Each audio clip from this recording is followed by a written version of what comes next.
Hey guys, Boss and Ramos, and this Sunday the Miami Dolphins will be traveling to New York to face the New York Jets. This game will be broadcasted on Fox this January 5th. Yes, Happy New Year's, everybody. Kickoff is at 4:25 Eastern, and every game in that 4 o'clock window will be kicking off at 4:25.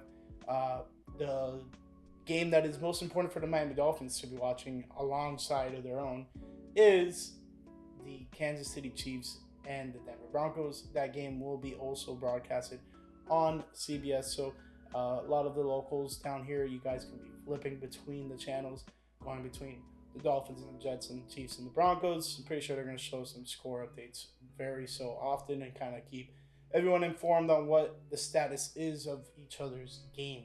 With all that being said, let's get into the game preview. Now, this is a must-win game for the Miami Dolphins to even have a chance at getting in the postseason. Currently, their chance of getting in the postseason is about like 25%, and that is mostly due to the fact that they need the Broncos to lose, so that's 50, and they need a win, so that's another 50. Combine those two and combine the odds, 25%. So yeah, I mean, big time matchup for the Miami Dolphins. Now, this Jets team, yes, they're 4-12, but they're a weird team. They just have had a lot of bad luck. And then obviously you go throughout the season having a lot of bad luck, compile that with injuries, and bang, you have a bad record at 4-2, unless you're just that bad of a team. But this Jets team is honestly not that bad. Just string of bad events happening to them throughout this year. Now, let's get into the gambling lines, where the Miami Dolphins are favored by 1 point. Lines did not really move after Snoop Huntley was well, we'll get into that in a sec. But Dolphins are favored by a point at -1. Over under set at 38.5. And then money line is favoring the Miami Dolphins currently at -115. But it's also minus money for the New York Jets currently at -105. ESPN's match predictor has the Dolphins at 53.5% chance of winning to the New York Jets 46.1. And then game time weather is looking like 36 degrees, partly cloudy, but lots and lots of sun peeking through. But yeah, this is not going to be an easy one for Miami Dolphins. They have to, obviously, the first step is for them to secure themselves a win. Without a win, nothing is possible for this Miami Dolphins team. A loss does not help them get in. They need to win to even have a remote chance. And yeah, we're going to beat the dead horse here and just constantly just talk about it. They need the Broncos to lose. That is the most important thing in this aspect aside from the Dolphins winning. Those two things get the Dolphins in the postseason play, and it will, extend this Dolphins season. They will have to travel to Buffalo to play against the Bills as the number 2 seed against the number 7 seed.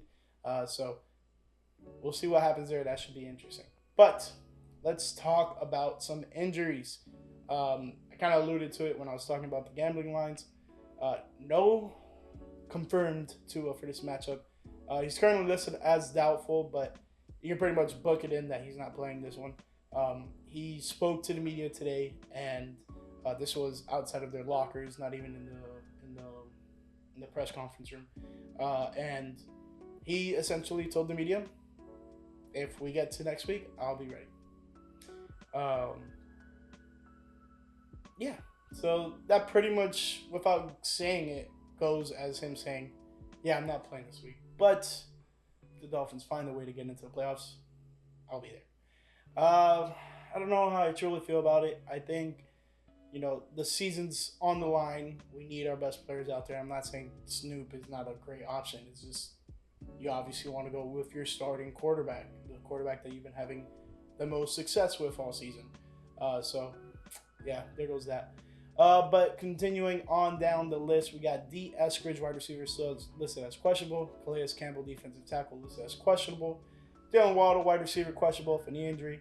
Tyreek Hill, wide receiver, questionable with a wrist/illness. Teron Armstead, offensive tackle, is questionable for a knee injury.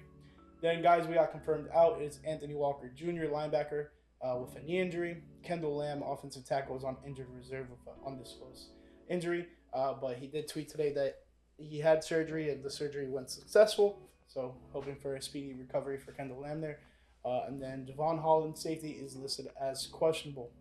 And then no real updates on anyone who we haven't mentioned since last game. But let's move on to the New York Jets. And Dolphins played them a little bit over a month ago. And yeah, we did mention a lot of their injuries last time. I'm not going to go too deep into their injuries here. But we got Tyler Conklin, tight end. This has questionable for calf injury. Sauce Gardner, cornerback, is out with a hamstring injury. Quentin Williams, defensive tackle, is questionable. Same for Elijah Vera Tucker, guard. Morgan Moses, offensive tackle, is also listed as questionable. We got some guys on injured reserve here. So Chuck Clark, safety, he is on injured reserve, undisclosed injury. Greg Zerline, kicker, is on injured reserve with what is his injury? They don't list his injury here. And then continuing on with some injured reserve guys, they also have Leke Fotu, defensive tackle with injury on injured reserve with a knee injury, and then Olufushanu, offensive tackle on injured reserve with a foot injury. We can continue down, honestly. Jalen Mills, safety, on injured reserve, and Kene Iguanu, running back, on injured reserve with a hand injury. And I think that dates back to the matchup against the Dolphins. I can keep going down. There's a couple more guys. Irvin Charles, wide receiver, on injured reserve with a knee injury, and then CJ Mosley, linebacker, on injured reserve with neck injury. And that's about it in terms of from the last matchup between these two teams. Listen, the Jets have been the Jets pretty much all year. They lose close matchups, and if not, they're getting blown out by pretty decent teams. So that's kind of what you can come to expect in this matchup. It's hard to judge how this Dolphins team is going to come out. I was happy with how they performed against the Cleveland Browns last week, the Miami Dolphins, but left wanting more. I was very pleased with Supon Lee's performance as the starting quarterback, and I think he could, build off of that and excel moving on into this matchup. And nothing's off the table. I think you're all in at this point, and you want to make the right moves to win the game, and just focus on winning this game. And then next week, once hopefully the Dolphins are in the playoffs, you can focus on Buffalo Bills. But for now, let's focus on the New York Jets and focus on how to stop Aaron Rodgers in his passing game. We talked about it a little bit on the podcast this week, so if you haven't checked it out yet, check that out. But Aaron Rodgers is, I want to say, a touchdown or 2 touchdowns away from 500 career passing touchdowns. He's going to be gunning to try to get that, because this very well much could be Aaron Rodgers' last football game. And if not, at least his probably last game as a New York Jets. So those are some things that are in question on this matchup. But with no Tua out there, you want the best possible performance from your starting quarterback, which will more than likely be Snoop Huntley. He had a pretty good game against Cleveland, and I think the Dolphins can build off of that, and I say, why not? But let's get into the keys to victory. So we're going to start on the offensive side of the ball for the Miami Dolphins, and that is to set up Tyler Huntley for success. I think what they did in terms of the passing game was really good against Cleveland, which was, quick and easy. Read 1, maybe 2, and if not, figure out something with the ball. It was very efficient passing by Tyler Huntley. He was getting the timing down correct, and I think everything just looked really, really efficient, especially in a moment where we weren't sure what to expect with him coming back in, because what we've seen in the past was not so great. A lot of pressure and just not able to get the ball down the field, and he did the complete opposite in this matchup against the Cleveland Browns. Yes, you are facing Myles Garrett, and he was able to get in the backfield and caused a lot of havoc. He ended up getting 2 sacks. But aside from that, I think the Dolphins did a decent job at protecting Tyler Huntley. I think he did a decent job at protecting himself, and he performed pretty well. So I say, why not? Let's build off of that and not have the same exact game plan heading into this game against the Jets, but have something similar, Build off of what he worked well with and continue on with that. Now, moving on to the defensive side of the ball, let's inverse that. Let's make it a day in hell for Aaron Rodgers. Just constant pressure, and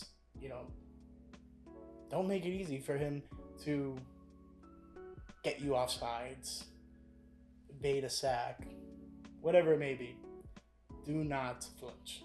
Just go ahead, get after it. Make it very tough for him, because this very well could be his possible last game. One in the NFL, if not at least as a New York Jets, because that's pretty much the writing on the wall at this moment. So let's see what happens there. But to continue on, the last one is to have a complimentary running game. Miami Dolphins have struggled to run the ball all season long. And it goes to prove the point that they're having not a great successful year because they're not running the ball well. You know what good teams do, especially playoff teams? They run freaking football and they do it well. And Miami has had so much struggle with that this year. And, at least heading into possible postseason play, the one thing I've been pounding the table for all year and been wanting to see is this Miami Dolphins team run the ball well. So hopefully HN and the boys in the backfield can have a great day running the ball and be just another complimentary piece to Talon Huntley, possibly starting this matchup. So, yeah, that pretty much wraps up this game preview. I'm going to say it one more time, say it again. The Broncos need to lose and the Dolphins need to win. Dolphins are in. Other playoff clinching scenarios for other teams. Broncos win, they're in. Cincinnati, they need to win. Dolphins need to lose. Broncos need to lose. So that's the AFC playoff picture. The NFC is pretty much locked in place. The only thing that could hinder the NFC is if Tampa Bay loses and Atlanta wins. I think Atlanta wins the division in that sense.